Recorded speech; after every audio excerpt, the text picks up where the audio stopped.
people who are out there doing doula work already, like not calling themselves doula, keep going. You got this. You know, your intuition can go a long way. Your experience can go a long way. But if you want more or want it well-rounded, or you want to compare your knowledge to somebody else's, or just learn about a few extra things or whatever, then we'll talk about what that looks like. Let's switch it up a little bit and talk about what a doula training would look like for someone.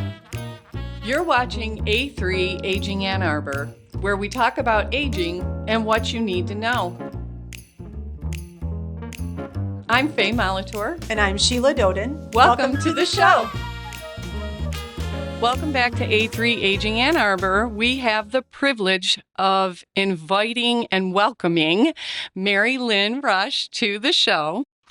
She is an end-of-life doula, and we are super excited to learn about what that means and what that looks like.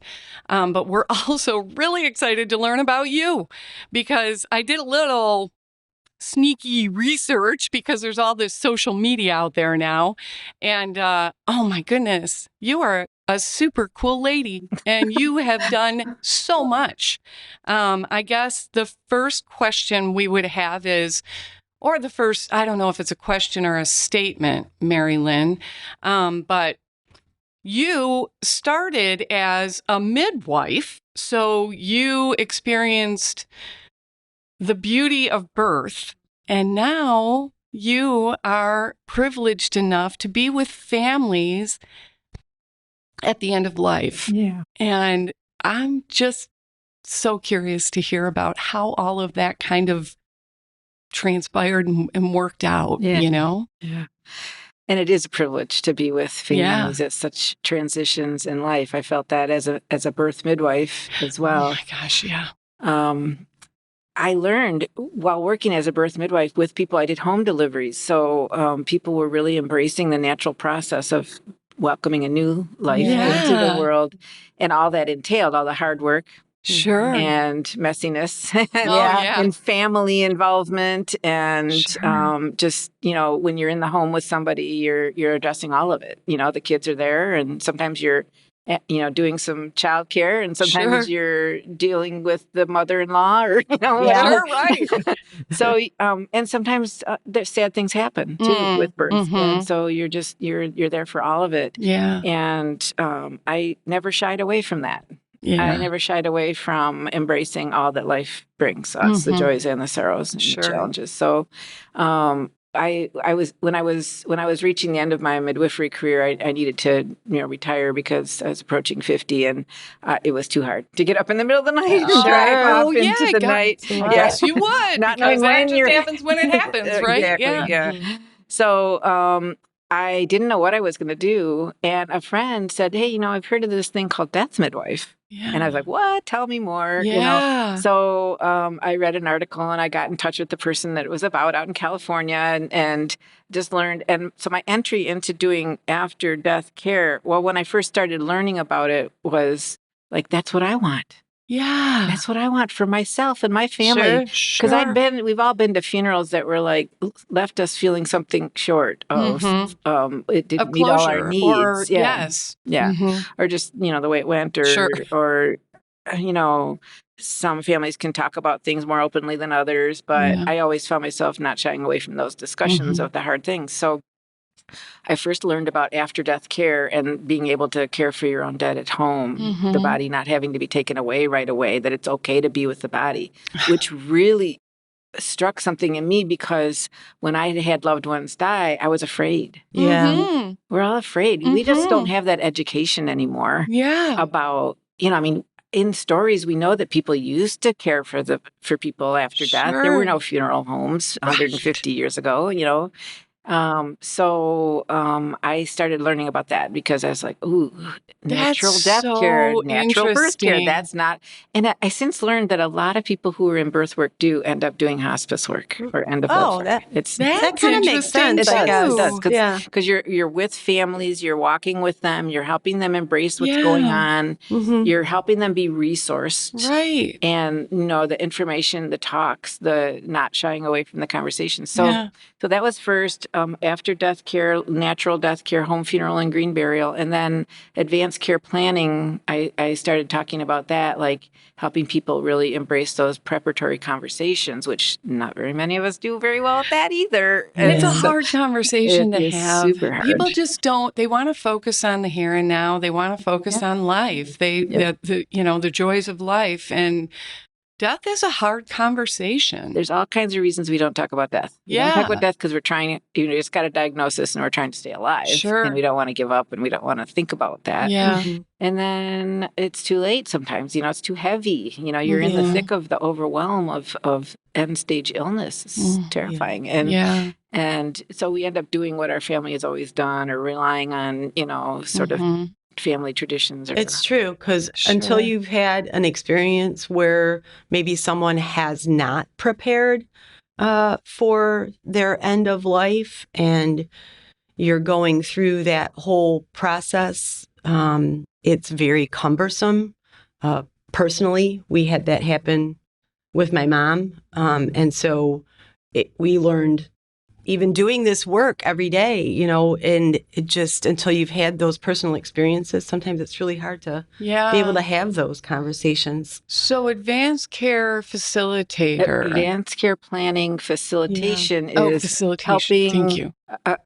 Helping people, an individual, say they want to do their advanced directive. We all know we should do our advanced directive, right? Right. But not all of us have. Yeah. And, or if we've done it, we haven't had a conversation with the person we choose to be our advocate. Right. And so in the heat of the moment, when heavy decisions have to be made, that person just has a piece of paper to go off, if they even know they were the person. Right. A lot of times they don't even tell a little bit, right? Yeah. So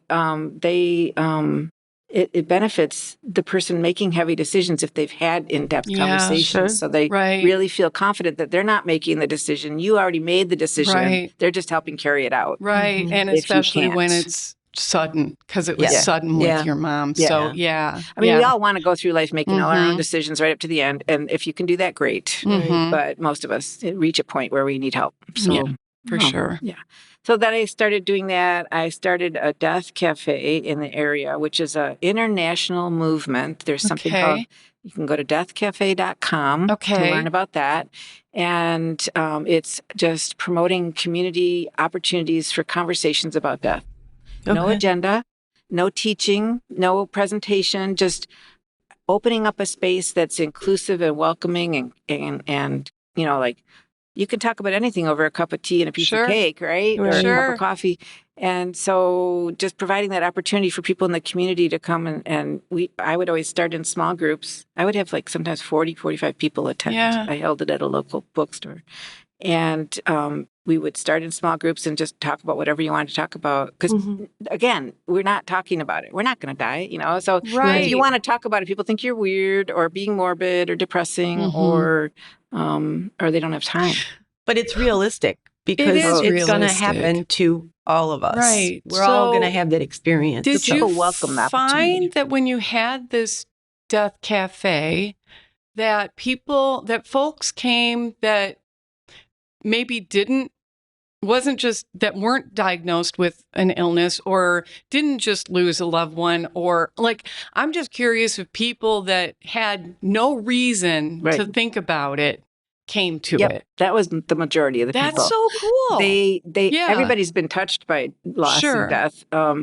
So they had some experience, whether they were afraid of it or it was in their childhood and they'd never processed it or whatever. It's not a support group though. So we kept it, light. If people expressed a need to talk more, we tried to provide resources for them. Gotcha. But most of the people, very few times did somebody come who a couple times that happened, somebody said, I just got a diagnosis and I need to, but the majority was people wanting to just have an opportunity to talk about it in a lighter atmosphere of, I need to think about this. Yeah. And we would share stories and there would be laughter and there would be tears sometimes, but it was just we still do it. We do it online now, though. So, so at the Ann Arbor Death Cafe, you can look up our Facebook page. And like I said, it's an international thing. Yeah. many countries all over the world. There's been thousands of these, and there's a certain, sort of protocol pattern that you follow. Gotcha. And so then I was doing companionship care. I was retired as a midwife, retired as a hospice nurse, and was doing just sitting in homes with people. Mm-hmm. I'm sure you provide services like that. We sure do. That's what we do. Yeah. And it was such a privilege and a blessing to just be with people. Yeah. Talk about whatever, maybe make them a meal or do a little light house cleaning, but mostly like watching TV or looking through photos. Sure. Asking about mementos and things. And people love to talk. That's a universal need to do that kind of review of their life. That's the formal name of it, life review. And I found that to be so fulfilling. And then when they slept, I read a book or whatever. Yeah. So it was nice work. It wasn't high paying, but it was, it was, sometimes I'd play the piano and sing with people or whatnot. So love that. Yeah, it was really cool to just be. And I realized when I heard the term when I started thinking about applying the term doula, which we think of as being associated with birth, it can be applied to end of life in a similar way, because doulas are non-medical. They don't do clinical care. You got other people for that. Right. Sure. But other people that are doing that don't have as much time to sit with people. That's exactly right. Yes. So you're accompanying people. That's right. And I just had such enjoyable experiences doing that. And then I started thinking, well, I'm really familiar with this doula model of care, having had doulas be involved with births. I was a midwife. That is a clinical role, but doulas, would often be there, or somebody would be acting as a doula and not call themselves a doula. They're providing information. They've been through it before, so they have experience, and they can provide comfort in non-medical ways, hands-on. And accompaniment, just witnessing and encouragement and resources. That's a huge thing. So if people are now as an end-of-life doula and an end-of-life doula trainer, people don't know. They're going into this for the first time. Yeah. They don't know about everything from what palliative care is. Sure. And not to wait too long to get into hospice care. Yeah. Making medical decisions, who else they can talk to, everything from that kind of thing to practical things like rides to the doctor or sitting with somebody, helping them write letters to their children or, make meals too, and things like that. Sure. So. Yeah. No, comfort comes in so many different forms. Exactly. It isn't just providing, a soft bed, repositioning them so that they're comfortable under the pillow, providing the meds needed to keep them comfortable. It is also providing that companionship and, like you said, talking to them about the pictures that are hanging on the wall and their families and all of that stuff. What a beautiful So there's a lot of overlaps with all the other care, but it's the element of time and sitting and accompaniment and maybe perhaps not having any other specific role. So you're doing the practical things, the things that come to you, and you're not afraid. Yes. I find one of the biggest things is just modeling. I always teach that listening is one of the biggest skills to have, active listening, gentle listening, being a good listener. And when people are ready to talk about the heavy things, being prepared to do that, holding that space, that safety, it's not shying away from it, because whoever else might be coming to visit might not want to hear about that. Right. Sure. Or they might think you're giving up, or the person that's dying might not want to talk about it, and the family members do. So often we're talking to the family members, or the family members don't want to talk about it, but the person who's dying does. Yeah. And so you're kind of gentling, easing everybody into what's really happening. Oh my gosh, do you have one particular story that comes to mind? I have a couple. Okay. Just have a couple prepared. I always like to tell stories. Good. A woman who was a solo ager. She was aging in place on her own, had a diagnosis, didn't have close family members, had a offspring that was estranged and wanted to be able to prepare. She had a wonderful circle of friends. Good. And so one of the things we did was most importantly, she wanted to do her advanced care planning and get some of her legal stuff. So I just helped her find a lawyer that would come to the home. I happen to know of one. And we just talked about when is it time to go into hospice and what was coming down the pike. She wanted education. And it's not my job to give, as a doula, to give medical information, but to help her make a list of questions for medical people and to find other medical resources, such as palliative care. Right. We did a lot of preparation and put together a easy, manageable way for her friends, her wonderful friends and supporters, to be able to divvy up the work of being with her so that she was never alone at the very end. She had somebody, a schedule of people.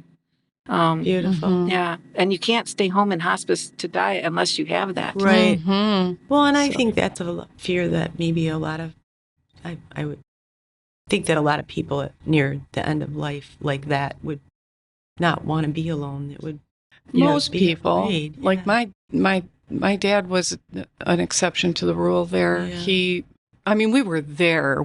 He was in a hospice facility and we were there, but he waited until he was alone to take his last breath. He didn't want to do it in front of us. Right. And it was obvious. It's very common. Yes. Okay. Yeah, that's very common. So we were talking about somebody who would have been entirely alone. That's a little bit different. Yeah. You're preparing a circle of people to take shifts, to be maybe sitting in the other room or whatever, and not hovering. Right. But so many times when there's a lot of family around, I do hear those stories of somebody needing to be alone. Yeah, he just absolutely would not do it in front of any of us. And there's 7 of us children. And he was like, I said to him at one point, Dad, it's okay. We're all here. Yeah. You've been great. You've, offered blah, blah, blah. And I said, so, it's okay. You can go. And he literally pursed his mouth and I went, I'm sorry. That was similar with my grandmother. She, at my mom's home for the last 6 days of her life, and hovering and hovering and hovering, but she died in the night with the most distant family member present. Yeah, isn't that crazy? My father, similar. My uncle, I'll tell you a story about him. I was on the West Coast, just arrived 4 hours before he died. My mom had been there for a few days. It was her brother, and his kids were there, and they were, one of them with whom there was a tough relationship, was, talking to him all the time. And I walked in and I thought, he's close, you never want to say when, I know, but sometimes you just have an intuition. And, but there was a lot of activity in the room.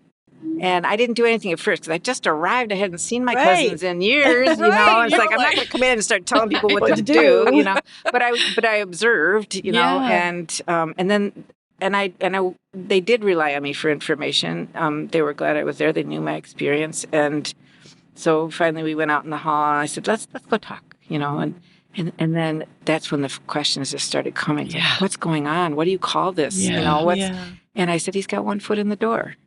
And they needed that. And like, okay, so it's happening now. It's not like, they needed that direction. Right. Yeah. I remember when my grandfather died years ago, I was with him until about 2 hours before he died. Yeah. And the staff in the facility was nowhere to be found. Yeah. They were just like, we'll give them time, but they weren't equipped. And I think that's one of the saddest things. It is. More facilities are doing training for their staff and what dying looks like and how to help the families. But anyway, we were left entirely on our own. None of us knew what was going on.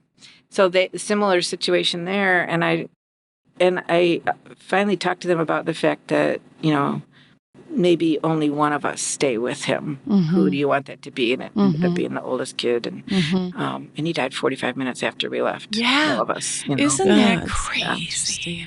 Yeah, no, but at first I checked out with him. Are you okay with that if he dies while you're alive? They're like, we can't all stay up all night hovering and being anxious like this. And I wonder sometimes, because, and no way, I'm not a medical professional. I've just been doing this for 14 years. We've witnessed death multiple times and in my own personal life. But it always shocks me when I walk into a situation and the family's been told it can be up to 6 weeks. And I'm looking at this person and I am totally...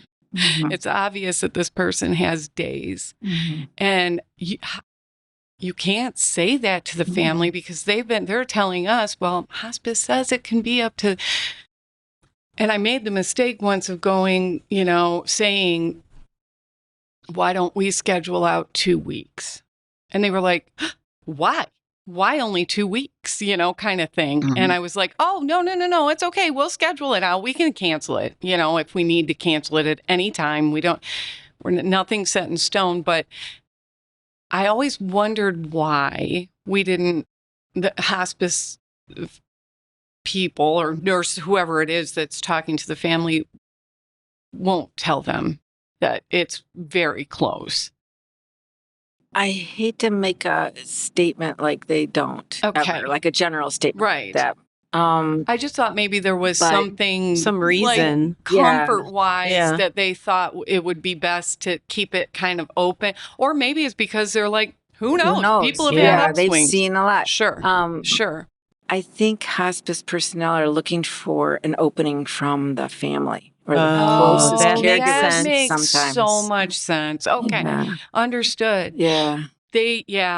They don't want to. Yeah. If they sense the family's not ready to talk about that, right? It's already a very challenging, difficult situation for them, and then to add just one more kind of maybe bit of information that they're not ready for. Okay, that makes sense. One thing I will say is that Barbara Carnes, who's a really well-known nurse educator, hospice nurse from the 80s, who wrote the little blue book that a lot of people use, Gone From My Sight. Mm-hmm. You'll see it in all the hospice packets. Mm-hmm. I really love her, and she's such a great educator. So back in the early days of hospice, when hospices were run by volunteers, people were there. The staff was there more of the time. Okay. You would sit. But now there's zero expectation that hospice personnel are going to be there when someone dies. Yeah. Just the realities of managed care and healthcare reimbursement and busy, companies trying to, they're spread very thin. See their patients. So I think that's, a hard reality. And I think doulas can be built into the system more to be that companion that can be there or really help the family to prepare for those last moments. Now, hospice does help people prepare, but they're very busy in a different way, and they can't, like you said, they can't be there enough to really get to know the family to be able to have maybe some of those more meaningful conversations. Does that make sense? Yeah, or maybe they're only there with one caregiver and the other people are coming in and other people need education too. Sure. So I think that's one really great thing that doulas can do is help be an extra set of eyes and ears to help people ask questions, to know what questions to ask, to know when to reach out to get more information, to help them be really well prepared and accompany them during those hard times. Especially with you having kind of the medical background. I mean, you were a hospice nurse. So I'm different though. Most doulas don't have a medical background. Okay, gotcha. Okay, understood. Yeah, I was going to ask. But if they're being trained by someone who maybe has had that medical kind of experience, you can give them the insight as to what potentially they could be talking with the family about, what questions to ask and, doulas kind of get a lot of information and training about what dying looks like and different things that can help, but they are very clearly not giving advice, not diagnosing, not treating. Correct. But they're helping people, they're advocating for people to get those needs met. So if they see something and they're like, it looks like your person is grimacing, that could indicate some pain. They're not diagnosing, they're in pain. Right. But they're just letting them let know. the hospice nurse know about that. And ask, or do they need to be turned as frequently now, and things like that. Yeah. Just being observant and helping them advocate and being willing to listen and talk about those things. We had, when we first started in business, we had a hospice client. We took care of her for 5 days in her home. She was very end of life. And we had a young lady who was there with her. We had a few people because we were with her all of the time. But she had a lot of friends that were coming to visit, and they were high-tech nurses and physicians. And, our caregiver said to us at that point, she's like, why are they asking me all these questions? I'm just the caregiver. And we were like, you are with her more than anybody else. You know her better than anybody else right now. They're only asking because they know that you're that person for her.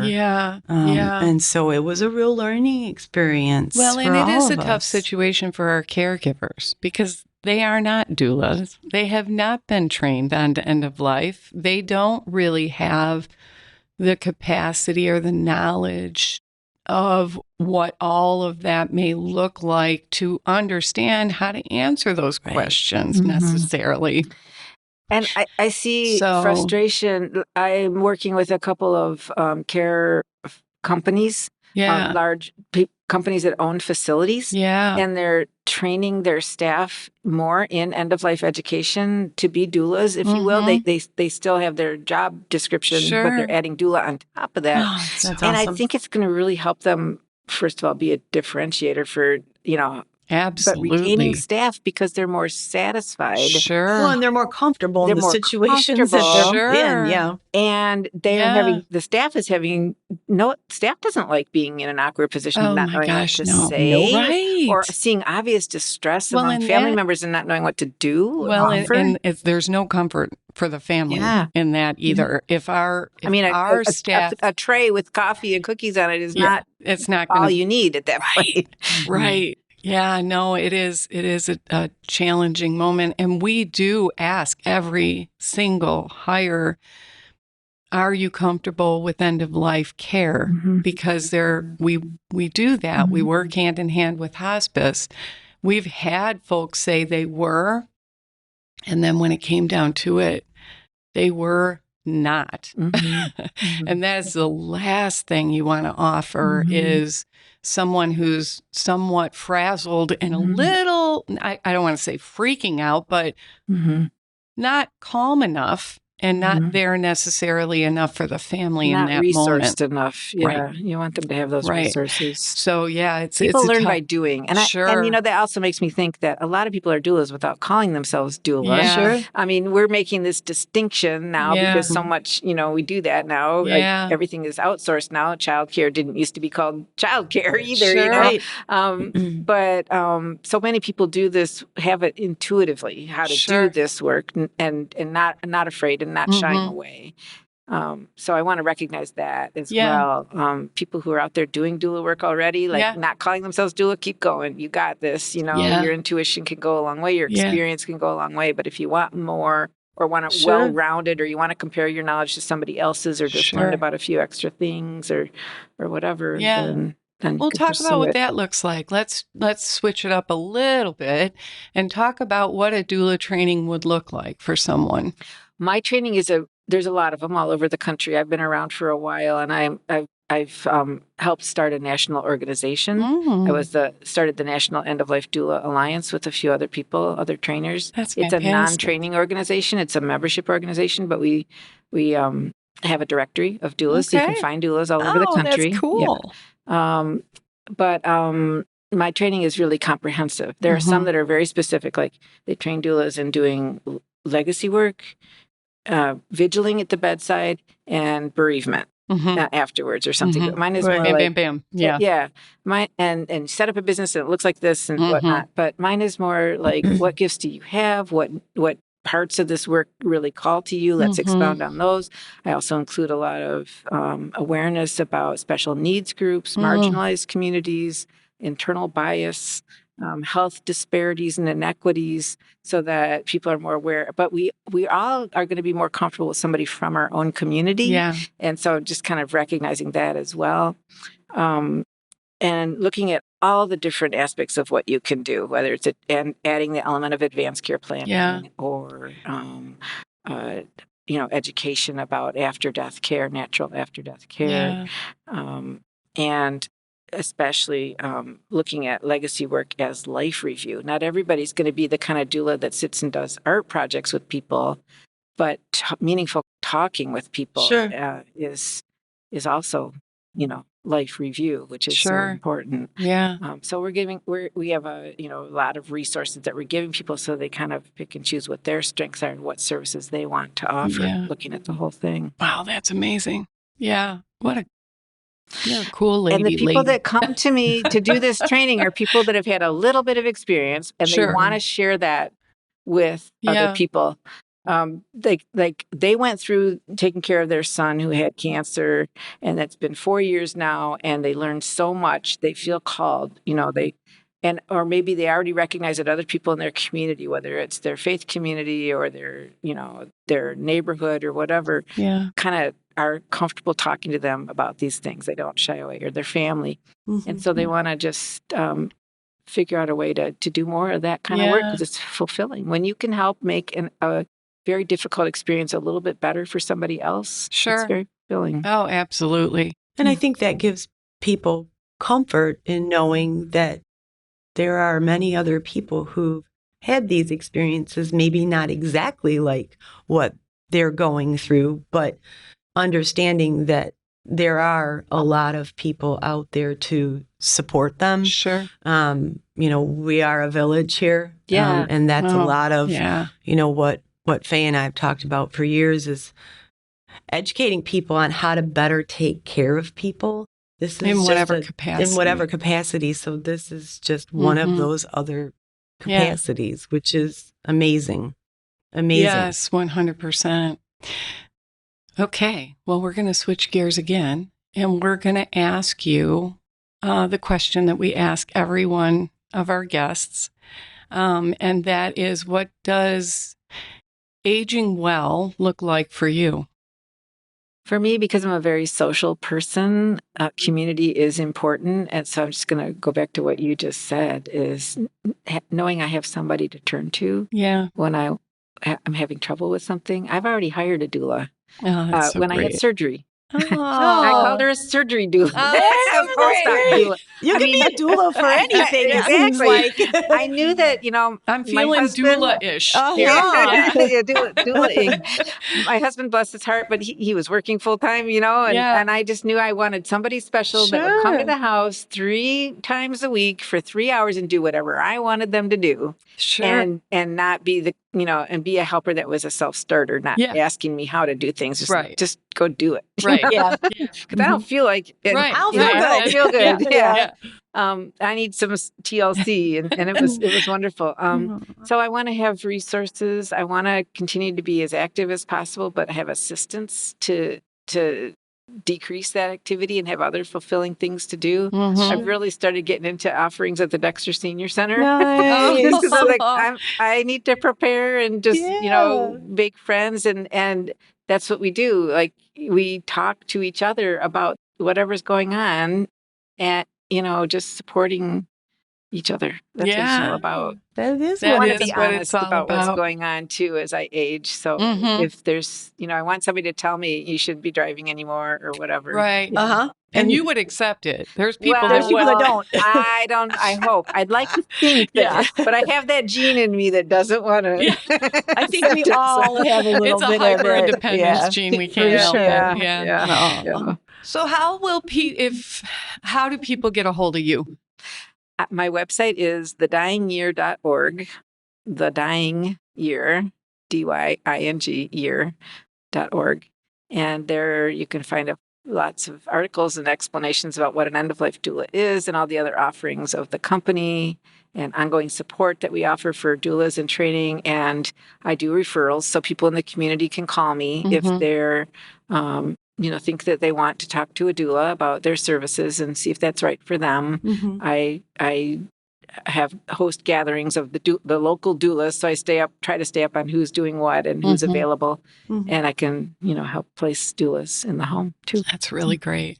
Well, thank you for coming on the show, thank you for all that you do, because man, I'm kind of in love with you now, Mary. Well, I'm in love with you guys. You are a pretty do. Cool lady. I really am like feeling the warmth from you and what you do. So thank you. Well, we're all in this together, right? Yes, we are. Absolutely. And we're so happy about that because there's not better people to be in it with. Yeah. Thank you so much for having me. Yeah. Absolutely. Yeah. If you liked what you saw, please click the bell below and subscribe. Thank you for joining us. This episode's been brought to you by Senior Helpers. That was A3, Aging Ann Arbor, your source for all things aging. Please like, share, and subscribe for more episodes. Thanks for watching. This episode was sponsored by Senior Helpers of Ann Arbor.